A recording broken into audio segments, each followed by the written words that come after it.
გამარჯობა მეგობრებო. მოგესალმებით ჩვენს არხზე. თუ გიყვართ ისტორია და საინტერესო ფაქტები, არ დაგავიწყდეთ არხის გამოწერა. ამით დიდ мотивაციას მოგცემ გავაგრძელოთ მსგავსი კონტენტი. ავსტრალიის მეოთხე დივიზიის საველე საარტილერიო ბრიგადის ჯარისკაცები სეირნობენ ხის ბილიქზე, რომელიც დაგებულია ტალახიან და დანგრეულ საბრძოლო ველზე შატოს ტყეში, ბელგიაში. 1917 წლის 29 ოქტომბერი. 1910 წელს ევროპის 9 მონარქი ესწრებოდა მეფე ედუარდ მე-7-ის დაკრძალვას. მორიგი 10 წლეულის განმავლობაში დაიწყო პირველი მსოფლიო ომი. კაიზერ ვილჰელმ მეორემ ომი გამოუცხადა თავის ბიძაშვილს, მეფე ჯორჯ მე-5-ს და დისწულს, მეფე ალბერტ პირველს. 1914 წელს ავსტრო-უნგრეთი უზარმაზარი იმპერია იყო. 28 ივნისს სარაევოში ერცჰერცოგი და ტახტის მემკვიდრე ფრანც ფერდინანდი და მისი მეუღლე სოფია ხოტეკი მოკლეს თავდასხმის შედეგად. ისინი რამდენიმე საათით ადრე სხვა ლოკაციაზე ბომბის აფეთქებას გადაურჩნენ. ეს მკვლელობა გახდა მოვლენათა იმ ჯაჭვის გამომწვევი მიზეზი, რომელმაც პირველი მსოფლიო ომი გამოიწვია. მკვლელი გავრილო პრინციპი და მისი მსხვერპლი ფრანც ფერდინანდი. ორივე ფოტო გადაღებულია 1914 წელს. ბოსნიელი სერბი ნაციონალისტი დააკავა პოლიციამ. 1914 წლის 28 ივნისი. მას შემდეგ, რაც სერბეთმა ავსტრო-უნგრეთის მოთხოვნები უარყო, 1914 წლის ივლისში ომი დაიწყო. ერთ თვეში მას დიდი სახელმწიფოებიც შეუერთდნენ. ამ ფოტოზე გერმანელი ჯარისკაცები ბერლინს ტოვებენ 1914 წლის აგვისტოში, ყვავილებით დახვედრილნი. ბელგიელი ჯარისკაცები ველოსიპედებით ბულონში, საფრანგეთი, 1914 წელი. პირველმა მსოფლიო ომმა განაპირობა იმ დროისთვის ინოვაციური საომარი ტექნოლოგიების შექმნა, როგორებიცაა თვითმფრინავები თავდასხმისა და თავდაცვისთვის. ამ 1915 წლის ფოტოზე მღვდელი აკურთხებს თვითმფრინავს დასავლეთის ფრონტზე. გერმანიის იმპერიული არმიისთვის 1916 წლის მოდელის ფოლადის ქუდის წარმოების პროცესი 13 განსხვავებულ ეტაპზე. დაახლოებით 1916 წელი. ბელგიელი ჯარისკაცი სიგარეტს ეწევა დენდერმონდესა და უდეგემს შორის ბრძოლის დროს. 1914 წელი. გერმანელი ჯარისკაცები შობას ბრძოლის ველზე აღნიშნავენ. 1914 წლის დეკემბერი. შუაღამის ბრძოლის ველი საფრანგეთში, სადაც მოწინააღმდეგე ჯარები ხშირად ერთმანეთს თხრილებიდან უპირისპირდებოდნენ, რომლებიც ერთმანეთისგან სულ რაღაც რამდენიმე მეტრის მოშორებით მდებარეობდა. იაპონური ფლოტი ჩინეთის სანაპიროსთან. 1914 წელი. ხედი ორპლანიანი თვითმფრინავიდან, რომელიც ერთ წყობში დაფრინავს. დაახლოებით 1916 წელი. სალონიკის, იგივე მაკედონიის ფრონტი. ინდოელი ჯარისკაცები გაზის ნიღბების წურთნებზე. ცხენის გადმოტვირთვა ჩანაკ-კალეში, თურქეთი. ავსტრო-უნგრეთის არმიის აღჭურვილობა. 1915 წელს ფრანგული საბრძოლო ხომალდი ბუე დარდანელის სრუტეში ჩაიძირა, თურქული ჭურვებისა და ნაღმების მძლავრი აფეთქებების შედეგად. 1915 წელს ოსმალეთის იმპერიაში მოტოციკლებით მყოფი ბრიტანელი ჯარისკაცები გალიპოლის ბრძოლისთვის ემზადებიან.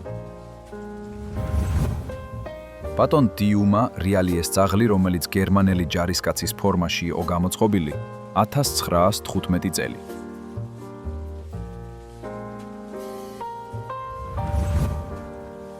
დამანგრეველების ჭურვების გადმოტვირთვა დასავლეთის ფრონტზე. თითოეული 1400 ფუნტს იწონიდა.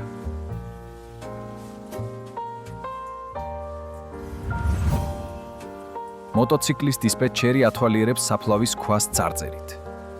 აქ განისვენებენ მამაცი ფრანგი მეომრები, ხოლო სადამკვირვებლო ბუშტი აფრენისთვის ემზადება.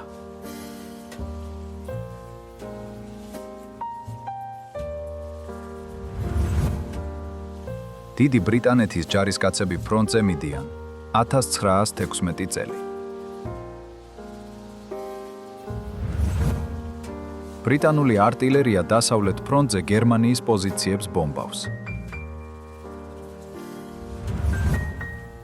ბრიტანელი ოფიცერი თანამებრძოლებთან ერთად გერმანული ჭურვების აფეთქების ფონზე ფრონტის წინა ხაზზე მიიწევს. მერილენდის 117 ანგრული ბომბდამშენები და ამერიკელი ჯარისკაცები საფრანგეთის ქალაქ ბადონვილერში განხორციელებული თავდასხმის დროს. 1918 წლის 4 მარტი. გერმანელი ჯარისკაცი პირველი მსოფლიო ომის დროს უცნობ ბრძოლის ველზე მტრის პოზიციებს ხელყუმბარას ესვრის.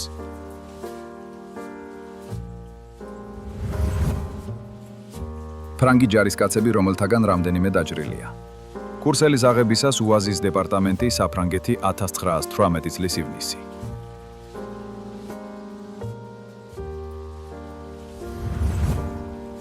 – 1917 წლის 20 აგვისტოს.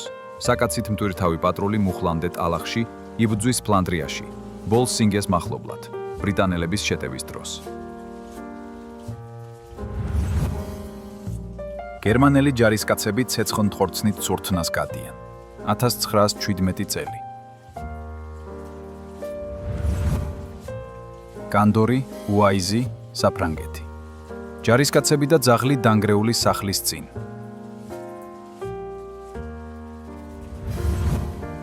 ბრიტანული ტანკები კავალერიის ბოლოდროინდელ შეტევაში დაღუპულ გერმანელებს აცილებენ. პირველ მსოფლიო ომში ტანკების ომის დებიუტი იყო. ისინი ხშირად ფუჭდებოდნენ ავარიების, ტალახის თხრილებისა და არტილერიული ცეცხლის გამო.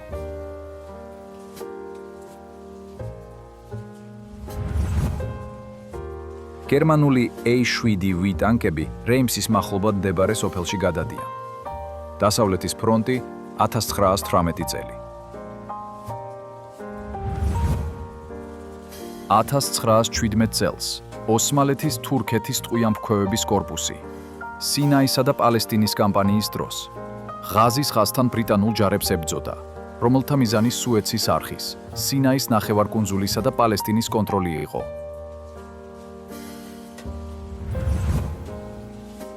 ხიდი ფლანდრიის ტალახიან ველებზე. ბელგია 1918 წელი.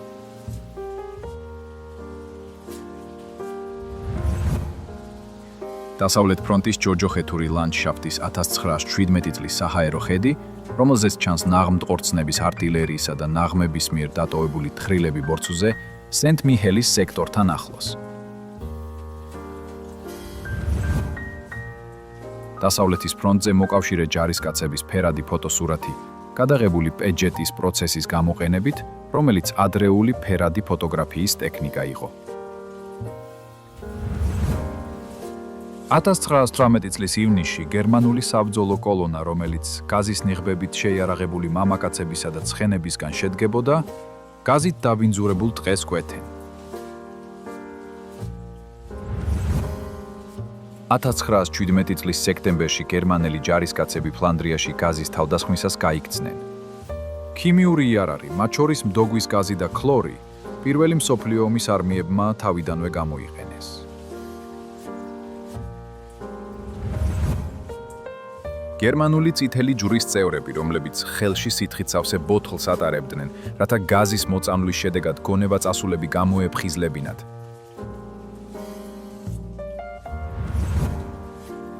1918 წლის ოქტომბერში 4 წლიანი გერმანული ოკუპაციის შემდეგ ბრიტანული ძალები ლილში შევიდნენ, რასაც მოჰყვა მოკავშირეთა წარმატებული კონტრშეტევა, რომელმაც გაარღვია გერმანული ხაზები და ომს წერტილი დაუსვა.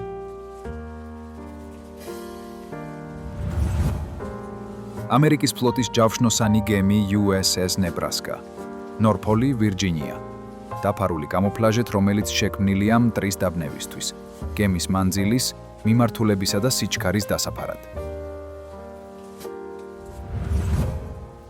გერმანული ძაღლების საავადმყოფო, სადაც ფრონტიდან დაბრუნებულ დაჭრილ სკაუტ ძაღლებს მკურნალობდნენ.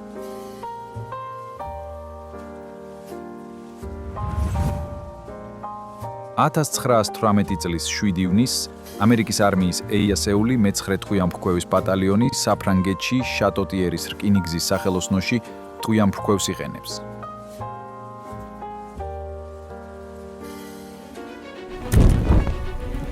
თუ გიყვართ ისტორია და საინტერესო ფაქტები, არ დაგავიწყდეთ არხის გამოწერა. ამით დიდ მოტივაციას მოგცემ გავაგრძელოთ მსგავსი კონტენტი.